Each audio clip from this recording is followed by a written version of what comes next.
My father died when I was 5 and my mother passed away when I was 17. I have a sister, Lena, who is 4 years younger than me. After our mom passed away, Lena and I got by with some help from relatives. Once mom got sick, I quit high school and started working part-time jobs to make a living. I learned how to cook, something I had never done before, to prepare meals every day for Lena. I made time between jobs to attend school events and tried to give all the love I could to raise my sister right. Lena always expressed her gratitude to me. She's a very honest, hard-working, and lively girl with many friends because of her personality. Eventually, I left my part-time jobs and was lucky enough to get a job at a local company. Lena, on the other hand, went to a high school for welfare studies and, after graduating, started working at a welfare facility. Henry, since we lost Dad and Mom early, there's no one for us to care for, right? That's why I wanted to work at the welfare facility, to help people who are physically struggling. I was really impressed when I heard her reason for choosing her job. I'm proud of how well my sister has grown up. With her employment, Lena began living on her own, and we started living apart. At her workplace, Lena, always smiling and friendly, seemed to be well liked by the elderly residents and her colleagues. Lena has always been earnest and gives her all in everything she does. That attitude must touch people's hearts. That's something our late mother always used to say. Remember, whatever you do, give it your all with all your heart. If you do, your feelings will get through and ultimately lead to good results. Dad always used to say that too. I believe Lena inherited that spirit from our mom. As for me, I'm clumsy and not very savvy. I get flustered easily when I'm rushed, often irritating those around me. The company I work for supplies locally grown and processed vegetables to supermarkets nationwide. My department manages the sales of these products in supermarkets. It's been 8 years since I joined the company, but my time at work hasn't been very fulfilling or successful. I've been living some pretty remarkable days. That's why they still don't trust me with important jobs. Then one day, there was a seat change in the department, and I had to work next to Oliver, the head of the department. Oliver is quiet and unsociable, but very competent at his job. He's around 50 years old, with a handsome face, looking more like he's in his 40s. I find him a bit hard to handle. I've never seen him smile, and his face when he's working is kind of scary.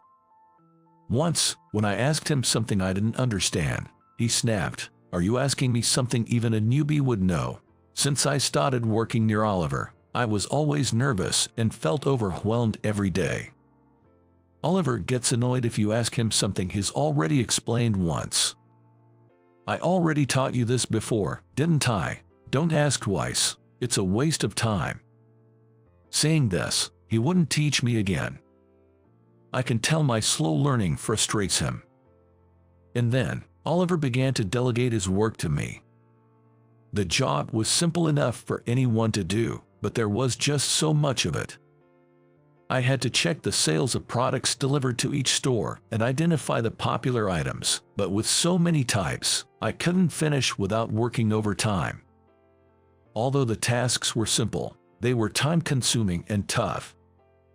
Afterwards, Oliver didn't assign me any difficult tasks. He just kept dumping a large quantity of easy tasks on me.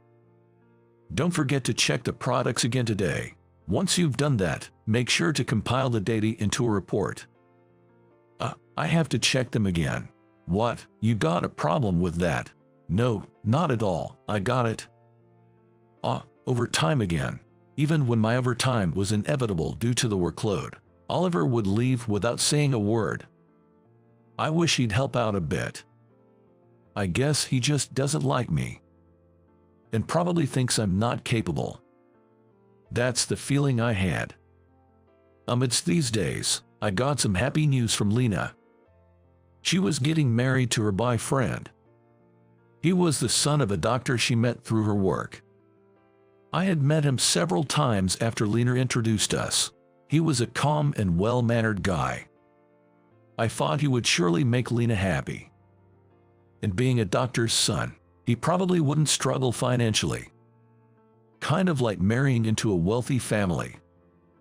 Lena, who had lost our parents early, had been through a lot of hardship. As her brother, I was happy to know she was marrying into a wealthy family, but then I got a call from her. "Hello, Henry. What's up all of a sudden? What's going on?" I've decided to marry him." "Oh, really? That's great. I fully support your marriage to him." "Yeah, so I want you to come to the wedding." "Oh, of course."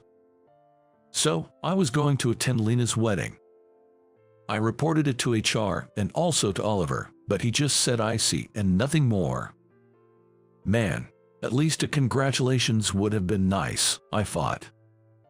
3 months passed, and on the day of the much-awaited wedding, I headed to the venue in a newly tailored suit. I even prepared a high-end camera to capture Lena's big day. I was really looking forward to my sister's wedding. While excitedly imagining Lena in her bridal gown, I was on my way to the wedding venue. While waiting for the traffic light, I spotted an old man sitting on the edge of the road, unable to move. He must have been around 70 years old. He was sitting with his belongings, holding his leg. I rushed over and asked, "Are you okay? Could you give me a hand?" I immediately offered my shoulder and suggested taking him to the hospital, but he smiled and said, "I just stumbled a bit. I'll be fine once I get back to my facility." "Really? Where is your facility?" I was surprised when I heard the details from the old man. It turned out he was attending the welfare facility where Lena worked. He had fallen and hurt himself on the way there. I quickly hailed a taxi to take him. When I mentioned in the car that Lena worked at that facility, he was surprised. "You're Lena's brother. What a coincidence." He then smiled and said, "Lena always treats me well. Her smile truly saves me every time. It really lifts my spirits." Hearing that made me happy too. Suddenly, the elderly man looked at me and said, "You're wearing a very nice suit. Do you have something important going on today?" When I honestly replied, "Actually, it's Lena's wedding today," he looked alarmed. "I'm so sorry. Don't worry about me. You should head there right away." "No, it's all right. Please let me take you to your facility," I insisted. And so, I took the elderly man to the facility. It seemed he had heard about Lena's wedding but didn't realize it was today. He kept apologizing, saying, "I'm sorry for causing trouble on such an important day." "It's okay. Please don't worry about it," I reassured him. After dropping off the old man, I hurried to the wedding venue. I jumped into a taxi, but unfortunately, traffic was heavy, and I arrived much later than planned. I managed to make it in time for my speech, but I felt indescribable disappointment for not being there from the beginning, as I had looked forward to the ceremony. Lena comforted me, saying, "I'm just happy you could make it," but I still felt mixed emotions. Lena looked beautiful in her wedding dress. I thought our dad and mom would have cried tears of joy if they were alive. I took many pictures of my sister's once-in-a-lifetime moment with the camera I brought. The wedding ended successfully, and due to the hectic day, I didn't get a chance to tell Lena about the elderly man I met. I thought I could tell her another time when things had settled down. The next day, I went to work as usual. As soon as I arrived at work, Oliver turned to me and said, "I need to talk to you for a minute." His usual stern face made me nervous. Yes," I replied, feeling anxious inside. Did I do something wrong? It was the first time Oliver had asked to talk to me. I was really nervous. Maybe he was going to scold me, I thought as I followed him. As soon as we entered the meeting room, Oliver bowed his head and said, "I'm sorry." I was taken aback, and Oliver continued, "And thank you, really." He then revealed a surprising fact. The elderly man I had helped the day before was Oliver's father. The old man had spoken to Oliver about me at the facility. On that day, I had given the elderly man my business card as I was leaving. He must have seen the card and realized that I worked at the same company as Oliver. Oliver said, "Your sister Lena seems to take good care of my father. He's been smiling a lot more since he started going there." While saying this, Oliver smiled warmly, a sight I had never seen before.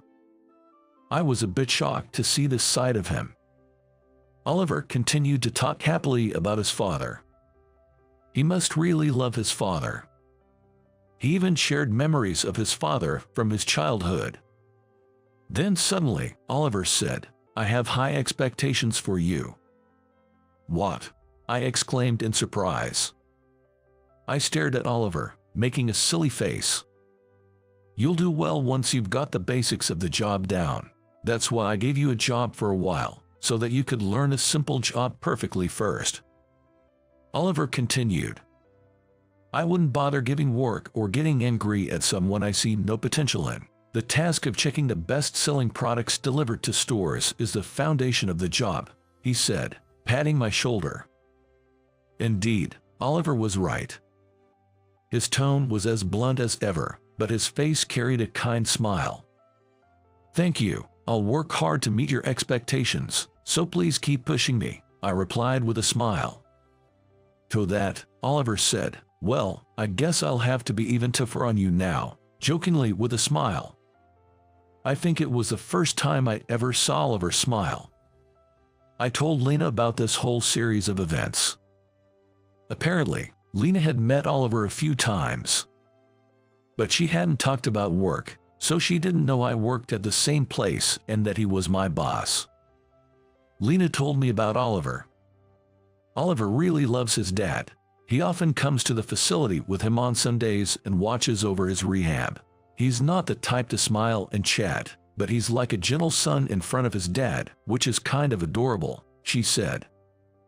Imagining Oliver in this light, I found it endearing. Oliver seemed quite charming in a way. After that, I started to work hard under Oliver. Gradually, the scope of my responsibilities expanded. As usual, he was strict with work and I got scolded a lot, but I also began to receive some praise. After a while, I started training new employees and am now in charge of education. Lena continued working at the facility after her marriage and still meets Oliver's father regularly. Since that incident, Oliver and I have occasionally gone out for drinks.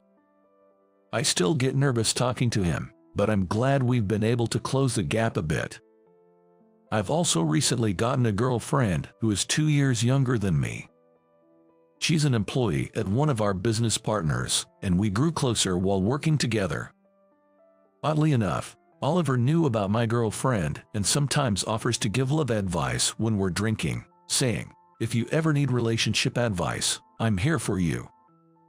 Now, every day feels truly fulfilling. It seems like fun days are waiting for me both in my work and personal life. I only live once and I want to enjoy it to the fullest. That's how I feel.